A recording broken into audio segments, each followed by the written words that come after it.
Hello folks, my name is SenileSarge, and today I'm going to talk about Caliber, a team-based third-person tactics game, 4 players each team, that's free to play. I mean, how much better can it be? More importantly, the goal of this video is to let folks know that this is a good game, and it's free. So if you enjoyed SOCOM, you enjoyed Ghost Recon Advanced Warfire, then you need to play this.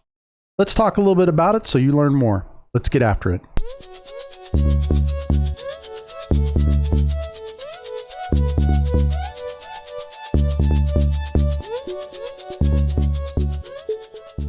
right, in the background, I'm going to have some of the gameplay from the prologue. Don't want to, obviously use my own gameplay because it wasn't that good. No, honestly, it was great. That's why I can't show it.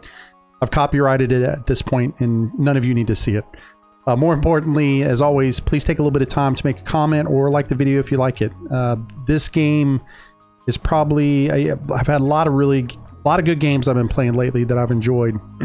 Probably nothing as impactful as this game has been. I had loads of fun in it. In fact, I don't even want to record this video. I want to get right back in the game. So that tells you something. I wanted to title the video SOCOM Predecessor because that's what I felt like when I started playing this. I also felt a little bit of Ghost Recon Advanced Warfighter. The games that I absolutely loved as a young adult. Those were, kind of the shooters with Gears of War and some of those. But those two titles were really what started me on my travel into gaming. The gaming studio, 1C Game Studios, created Caliber. They were tied to Wargaming from a publisher type scenario, but they now are doing all of that on their own. The one criticism, and there's a couple, we're not going to get into too many on here because it's free to play, so you really can't criticize too much. But the only thing I will criticize up front, and I hope the developer hears this, is spending a little bit of time putting marketing budget into getting this out into North America, because people need to play it. Not everybody's going to like this. I can tell you that now. So if you enjoy Call of Duties, you enjoy first-person shooters, this game is not for you. And even though the game says it's fast-paced, the reality is it takes tactics. Tactics are king in this game. Caliber's free-to-play shooter. It's got real special forces, military organizations that are in there. 11 total, as you will soon see. The game has a PvE mode, it has a PvP VE mode, and it has straight PvP mode. So you've got really 3 different types of modes that you can play based off of whatever type of gamer you are. You're playing by yourself, maybe you want to play PvE. You got 4 other pals that want to play, and then go straight into PvP. There's 4 main roles in the game. You have Assault, Medic, Marksman, and Support. And just like their name implies and what most of you think, you're right. I mean, that's pretty much what they are. Your Assault is going to be your most mobile of the group. You have stamina in game that's very important that you watch. The Assault, it's very slow to wear down. Because of that, they're great in flanking, they're good at mobility, and they're also really good at getting out front in the battle, kind of pushing that line, if you will, the phase line there on the enemy. Your medic is probably one of the most important assets inside of the team. That one position can make or break because they're the healer. Everybody else can revive one time. The medic, I think, is 4 or 5 times that they can revive folks, and they can also revive your health when you come near them and stand near them. They're lightly armored though, and they are vulnerable to battles, so it's super important that you use teamwork in this piece, and not everybody goes all different directions because that won't work well. Your next role is Marksman. As many know, they eliminate the threat from a distance. This class can often do lone operator type stuff, as they should. They want to be sitting up high in a building or from a distance to do it, and there's a good reason for that. I really like the sniper rifles. There's different types, single bolt, and some others. I think you'll enjoy the marksman feel for this. There are some maps that don't feel so good with the marksman, but that's okay.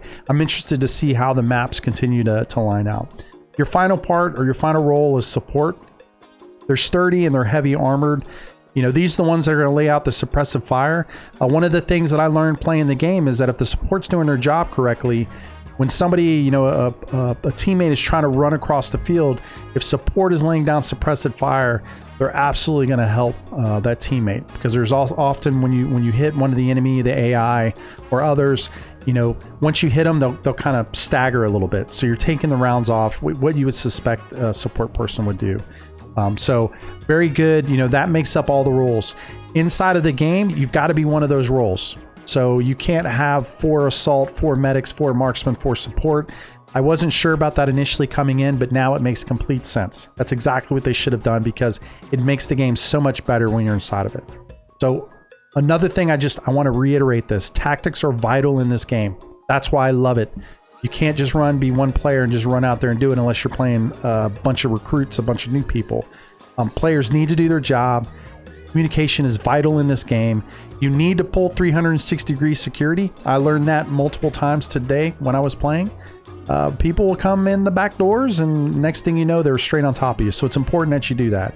And if anybody fails to do their job appropriately, things are not going to go well for you or for your team.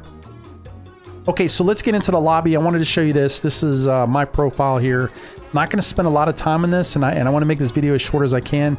But there's some key pieces I want to kind of show you here. And we're going to do lots of other videos because this game has already sucked me in. The first thing is the servers. So the great part is there used to only be Russia and Europe, but now we actually have a North America server that's up. So you can see here, if you look off from the right side, you can see how many folks are inside of these servers when I go to each one. So Russia, lots of folks playing. Europe, not as many. And then you go to North America and you can see. And that's why I'm making the video. It's free to play. You know, go to playcaliber.com and sign up. So that's the first thing is the regions. And you'll want to switch in between these quite often because doing that will allow you to load into game much faster because obviously there's more people in game. The next part we're going to talk about is task. You have 2 types of task. You have your daily task, which I've already completed mine. You can see here about every 8 hours they rotate. So I got a new task that's coming up here in about 5 hours. And then you also have weekly tasks that come up. I really like that about the game. I like that there's multiple types of tasks. It gives you a reason to kind of come back in and grind the game a little bit and enjoy it. So I had a lot of fun with that. The other kind of interesting thing is the operators. You know, we kind of talked about how many there is, and there's 11 different organizations that go across the top here. You know, so that's your different areas. And then here is all your different roles. As we talked about, you have your assault, you've got your support, you've got your medic, and then you've got your marksman. And you're going to have to level each one of these up. So today I spent time playing assault, spent some time playing marksman next. Didn't really dig it too much because the map I was on was a very small map. Didn't get to use them best probably as I could have. And then the last one, medic, medic was the last thing I played and I absolutely loved it. And then you have an ability to go across and to actually look at all these different roles. Now inside of here, you can actually purchase. So everything that you see up here, all of this right here is just with me playing today. This is probably 3 hours of playing. I've got 43,000 credits and about 750 coin, and I'll explain what those are in a minute. But I can come in here now and I actually have the ability to purchase whatever, you know, area that I want to purchase as long as it's white, or blue. So this one, as an example, you have two options. One, you can use credits or you can use coins. I like that.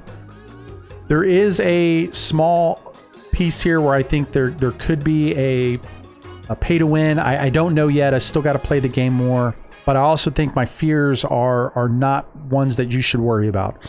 Because although you can purchase things, right? So I can go to store and I can look on here and I can purchase coins as an example. And that ranges anywhere from $100 all the way down to $1. That doesn't mean that when you get the operator, you know, or whatever you're choosing, or your outfit, or any of those things that come with being able to purchase something, doesn't mean they come completely skilled. I mean, you still have to go into the game and you have to play to level up your player. Just as you see down here, my progress, you know, of how I'm doing. So part of me feels like this isn't a pay to win. It's more of your cosmetics and some of the other things that you need. But as always, need more time to kind of play it. So I'm sure I'll report back on that pretty quickly. Another thing I really like in the game is customization. This customization, I can't wait to kind of see what the customization deals with total. You've got, you know, kind of paint. So here's some of the standard stuff that I have right now. You know, I can do standard camo. You can actually go in on the character and spin them around and look at them. I mean, that's some pretty good detail for this game. You know, I mean, I really like thus far what it kind of looks like. You've got some emotes. So you've got different emotes that you can go through. So some of the emotes we're talking about, you know, paying, right? So I got 750 coins, didn't put any money into the game. That's how many I got. So you never have to pay for anything. But realistically, if there's something here that I wanted to actually, do, like the threat, there's a threat. If I want to do the watching you, that's the one I'm going to do because that's the one I love. But you have all of those that you can do, and it's through the game. And then the other part is your executions, how you actually do your executions and what those look like. You've got lots of different ones, and you're actually going to do this in game, especially during PvP. And there is opportunity sometimes in the PvE roles where you're going to do that as well. So either way, you've got to level them all. Still out a little bit on purchasing coins and all that, but we'll see how that kind of works out here soon. The other part of it is kind of your battle modes, and this is really everything's really at. The one thing is this is going to be locked for you. You're going to be able to do the clearing, which is the PvE, but the PvPvE and the PvP are going to be locked until you get to level 4. I initially thought that was bad. They shouldn't do that, but I understand it now. You need to understand the game a little bit before you start running into the PvPvE and then the PvP. This actually slows you down a little bit in the PvE side. So actually appreciate them doing it. So your PvE modes, you have clearing and then special operation will open once you hit level 11. Basically what this is no recruits are inside of it. Your PvPvE is your front line, and then your PvP is showdown, and then of course hacking. So you have the ability to kind of go through each one of those depending on what kind of, if you got a team or whatever else you have. There's so much more to go over in this game, and I'm going to do additional videos to kind of explain it because I'm absolutely enjoying it. I think the point of this video is to say what a fantastic game thus far, playing it, third-person shooter. I love the genre anyway, so if you like third-person shooters, you're going to like this game. If you enjoyed SOCOM or Ghost Recon, GRAW, as many of us know it, you're going to enjoy this game. And finally, if you like free-to-play games where you don't have to spend any money, you get to come in and play the game the way you like, you're gonna like the game. I mean, try it. Give a little bit of an opportunity here. As you can see now in the background, I've switched back to gameplay of just kind of feeling out the game and seeing what it looks like. And I don't think that that you can go wrong by giving it an opportunity. Hopefully you enjoyed the video. I'm looking forward to questions. There's so many different videos I want to do in this game. I'm really liking it thus far, and I think the more we can do to get the word out, the better, and the more people we're going to get inside of it. So as always, thanks for hanging out for a little bit. Hope you enjoyed the video, and we'll talk to you soon. SenileSarge, signing off.